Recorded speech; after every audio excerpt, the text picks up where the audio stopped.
बात कर लेते हैं। भारत में भेदभाव नहीं, कह रहे हैं प्रधानमंत्री नरेंद्र मोदी। प्रधानमंत्री नरेंद्र मोदी ने गुरुवार को अमेरिकी संसद के संयुक्त सत्र को संबोधित किया।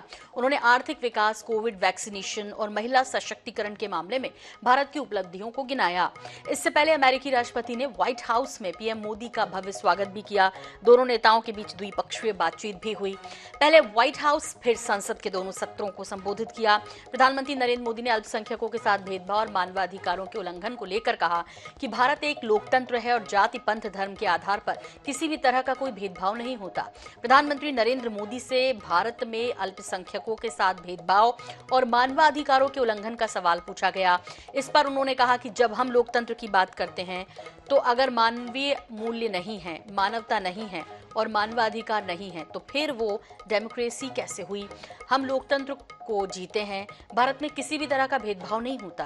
पीएम मोदी ने कहा कि हमारी सरकार सबका साथ, सबका विकास, सबका विश्वास, सबके प्रयास के सिद्धांत पर चलती है और भारत के लोकतांत्रिक मूल्यों में कोई भेदभाव नहीं है। पीएम मोदी ने कहा कि लोकतंत्र हमारे रगों में है, लोकतंत्र को हम जीते हैं और जब हम लोकतंत्र को जीते हैं तब भेदभाव की बात ही नहीं आती।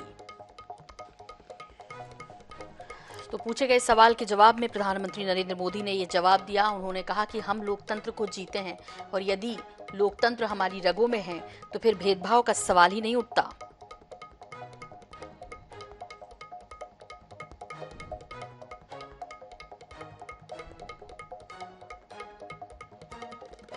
और इस वक्त हमारे साथ जुड़ गए हैं आरपी सिंह जी, राष्ट्रीय प्रवक्ता बीजेपी। आरपी सिंह साहब, आपसे समझना चाहेंगे, मोदी जी से ये सवाल किया गया कि वहां भेदभाव हो रहा है अल्पसंख्यकों के साथ। सबसे पहले तो हालांकि मोदी जी ने इसका जवाब दिया कि जिनकी रगों में लोकतंत्र बसता हो वहां किस तरह का भेदभाव होगा, लेकिन ये सवाल पूछा जाना, किस तरह से देख रहे हैं इस पूरे सवाल को, या कहें मोदी की इस यात्रा के दौरान जो ये पूछा गया पिछले कुछ समय से आरपी सिंह जी, ये विषय बार बार उठता है विदेश में। देखिए, आपको कुछ जानकारी देता हूँ, उससे स्पष्ट हो जाएगा। इसमें मुसलमान लगभग 14 से 15% है। आयुष्मान भारत एक स्कीम है, किसान सम्मान निधि है, उज्ज्वला स्कीम है, या बाकी जो जन कल्याण स्कीम्स हैं, मुद्रा योजना है, सब स्कीम्स में लगभग 30% मुसलमान है जिनको उसका लाभ मिलता है। तो भेदभाव हो रहा होता तो 14% या 15% वालों को 30% तक वो लाभ मिल रहा है, वो लोग आगे अग्रसर बढ़कर लाभ देते हैं। तो जिस तरह की कहीं भेदभाव नहीं है, तो मैं तो आपको डेटा कोट कर रहा हूँ। हाँ, अब कुछ लोगों को नेगेटिव बनाना है, कुछ लोग कुछ नेगेटिव को बनाने में कुछ तक सफल होते हैं, ठीक है, परंतु जमीनी हकीकत मैंने आपको बता। हेलो आरपी सिंह जी, आप सुन पा रहे हैं क्या? हालांकि आपकी आवाज काफी कट कट के आ रही थी। प्रताप भानु शर्मा जी भी है हमारे साथ, पूर्व सांसद कांग्रेस की तरफ से। प्रताप भानु शर्मा जी, जिस तरह से सवाल पूछा, मोदी ने उसका आंसर किया, और वैसे भी देश की जो योजनाएं चल रही हैं या जिस तरह से देश में चल रहा है, कहीं दिखता नहीं कि भेदभाव हो रहा है। ऐसा क्यों सवाल पूछा गया? इसको थोड़ा आपसे समझना चाहेंगे कि विषय उठ क्यों रहा है पिछले कुछ समय से बार बार। सोनल जी, ये विषय इसलिए उठ रहा है कि भाजपा की और मोदी की कथनी और करनी में फर्क है। कहीं न कहीं विदेशों में, अमेरिका में जो एक बड़ा लोकतंत्र है, उन्होंने ये ऑब्जर्व किया होगा, मीडिया में भी खूब आ रहा है, सब दूर छप रहा है। आजकल बड़ा ट्रांसपेरेंट मीडिया है। यहाँ कुछ होता है तुरंत 2 मिनट में, 5 मिनट में पूरी दुनिया में वो प्रचारित हो जाती है, वायरल हो जाता है। तो चीजें तो सामने आ ही रही हैं कि कहीं ना कहीं इसमें सवाल यदि उन्होंने उठाया है तो हमारे नेताओं को और प्रधानमंत्री मोदी जी को अपनी गिरबान में देखना चाहिए, अपनी कार्यप्रणाली में सुधार करना चाहिए, और जिस संविधान की और लोकतंत्र की वो दुहाई दे रहे हैं उसके अंतर्गत जो प्रावधान है वो सभी नागरिकों को बराबरी से धर्म, जाति, भेदभाव से ऊपर उठकर मिलना चाहिए, जिसका वो बयान करते हैं, कहते हैं पर करते नहीं है। ये इस कारण से ये सवाल पूरे विश्व के पटल पर उठे हुए हैं। दूसरी तरफ फोन लाइन पर आरपी सिंह जी, और वो बता रहे थे कि तमाम जो योजनाएं हैं, जितनी भी योजनाएं कल्याण के लिए भारत के नागरिकों की चलाई जा रही है, उसमें बराबर की हिस्सेदारी उनको भी मिल रही है, अल्पसंख्यकों को। कहाँ इसमें भेदभाव सामने आ रहा है? तो फिर ये विषय उठाने का मतलब क्या है? और यदि किसी तरह की आतंकी गतिविधियों में कोई पाया जाता है लिप्त, तो उसके लिए तो सजा मुकर्रर है और उसे मिलनी भी चाहिए, फिर वो चाहे अल्पसंख्यक हो या बहुसंख्यक हो। यदि कोई आतंकी गतिविधियों में पाया जाता है तो उससे सजा मिलनी चाहिए, इसमें कोई दो राय नहीं है। और कानून के हिसाब से कार्रवाई भी होना चाहिए। कोई उसका पक्ष नहीं करेगा, कांग्रेस भी नहीं करेगी और कोई भी सच्चा देशभक्त भारतीय कभी नहीं करेगा। परंतु उसकी आड़ में निर्दोष लोगों को परेशान नहीं करना चाहिए। अब कानून का यदि पालन नहीं हो रहा है, हम देख रहे हैं उत्तर प्रदेश में भी कानून का पालन नहीं हो रहा, प्रशासन मनमानी कर रहा है, लोगों के जमीनों पे कब्जा किया जा रहा है, मकानों को ढहाया जा रहा है। और यदि कानून का राज्य है देश में या किसी प्रदेश में तो उसका विधि पूर्वक पालन होना चाहिए। यदि कोई आतंकवादी है तो खूब कड़ी कार्रवाई करो, कानूनी कार्रवाई करो, पर ये सब देखने समझने की आवश्यकता है।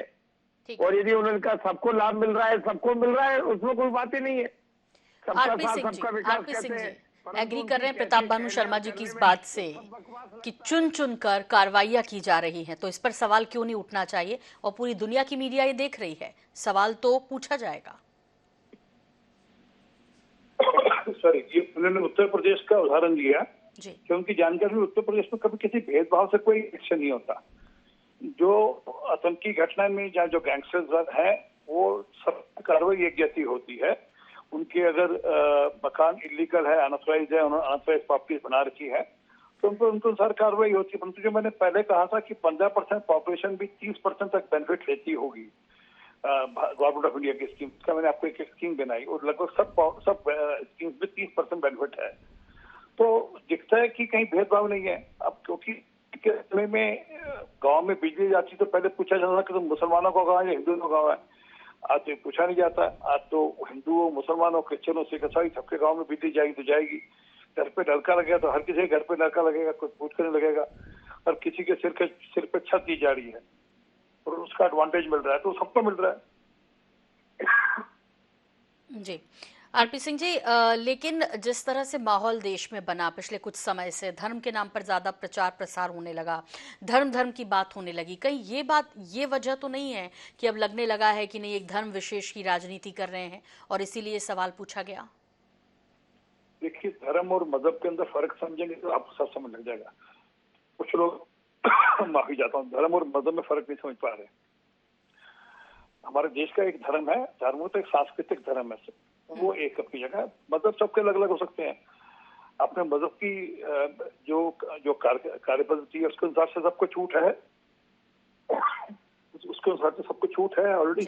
उसमें किसी को रोक टोक नहीं, किसी के ऊपर भेदभाव नहीं, किसी को दबाव नहीं है।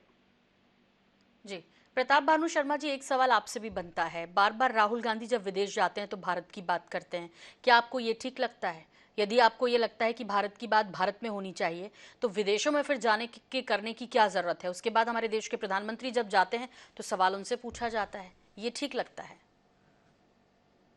देखिए, जब राहुल गांधी यदि सिस्टम की बात करते हैं या संविधान के ऊपर सरकार नहीं चल रही इस बारे में बात करते हैं तो उन्हें अधिकार है, पूरे दुनिया के किसी भी मंच पर वो कर सकते हैं। वो किसी मोदी की बुराई, भारत की बुराई नहीं होती है। यदि हम देख रहे हैं कि संविधान से इधर जाकर काम हो रहा है या कानून का पालन नहीं हो रहा है या लोकसभा में एक वैधानिक तरीके से राहुल गांधी की सदस्यता समाप्त की जा रही है जल्दबाजी में, जो आज तक 70-75 वर्षों के इतिहास में कभी नहीं हुआ, तो उन्हें अपनी बात कहने का हक है। यदि लोकतंत्र की परंपराओं का पालन नहीं हो रहा तो यदि वर्ल्ड फोरम पे नहीं कहेंगे तो उसे देश की बुराई नहीं कहा जा सकता। वो देश का हमेशा सम्मान किया है। और मेरे ख्याल में जब इन्हें तो प्रधानमंत्री जाके जब विदेश में कहते हैं अरे वो 2014 के पहले कौन सा पाप किया था जो हिंदुस्तान में जन्म लिया था, इस पर सवाल नहीं खड़े किए किसी ने। आज सबसे बड़ा सवाल तो यही हो रहा है, ये परंपरा डाली किसने?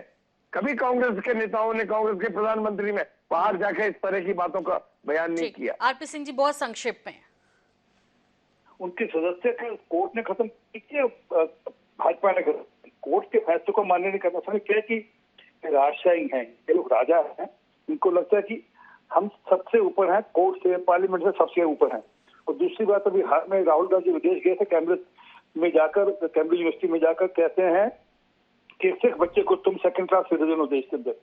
जिस पार्टी ने दिल्ली के अंदर, जिसके पिता ने दिल्ली के अंदर 3 सिखों का कत्ल कराया हो, वो जाकर विदेश में बोले कि सिख बच्चों को कि तुम सेकंड क्लास सिटीजन हो। दिखता है कि कैसी ये पार्टी और कैसी सोच है। ठीक। आरपी सिंह जी, बहुत बहुत शुक्रिया हमसे बातचीत के लिए। भानु प्रताप शर्मा जी, आपका भी बहुत धन्यवाद। और इस वक्त हमारे साथ विदेश मामलों के जानकार डॉक्टर ब्रह्मदीप अलूने जी जुड़े हुए हैं। डॉक्टर ब्रह्मदीप अलूने जी, आपसे समझना चाहेंगे, ये सवाल मोदी से पूछा गया कि भेदभाव हो रहा है भारत में, उन्होंने जवाब भी दिया। इस पूरे सवाल को किस तरह देख रहे हैं आप, और वर्तमान संदर्भ में जब हर तरफ ये चर्चा हो रही है कि भारत में विशेष धर्म के साथ भेदभाव हो रहा है, इसे किस तरह से देखा जाना चाहिए? देखिए सोनल जी, दुनिया के सबसे बड़े लोकतंत्र की नुमाइंदगी करने वाले प्रधानमंत्री नरेंद्र मोदी ने दुनिया के सबसे पुराने लोकतंत्र के एक बड़े मंच पर लोकतंत्र पर उठाए गए सवालों पर जवाब दिया, और क्या खूब जवाब दिया। उन्होंने बेहद स्पष्ट कहा कि लोकतंत्र हमारी भावना है, लोकतंत्र हमारे रगों में है, लोकतंत्र में हम जीते हैं, और हमारे पूर्वजों ने उसे शब्दों में ढाला है। दरअसल भारत के लोकतंत्र पर सवाल इसलिए नहीं उठाए जा सकते क्योंकि दुनिया के सबसे ज्यादा मुसलमान किसी गैर मुस्लिम राष्ट्र में रहते हैं तो वो भारत है।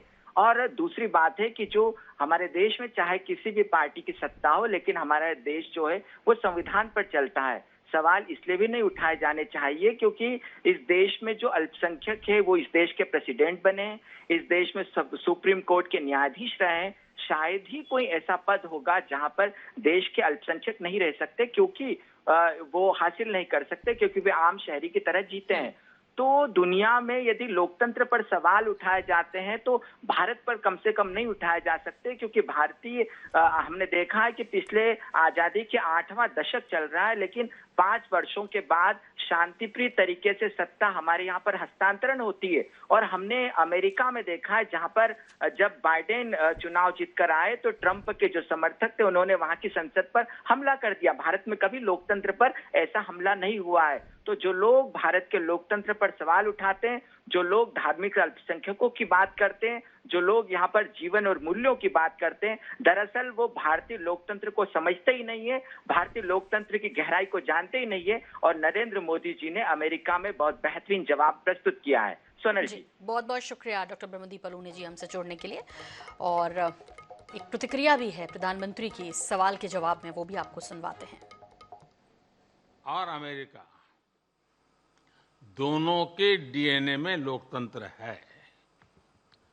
लोकतंत्र हमारा स्पिरिट है, लोकतंत्र हमारे रगों में है, लोकतंत्र को हम जीते हैं, और हमारे पूर्वजों ने उसको शब्दों में ढाला है संविधान के रूप में।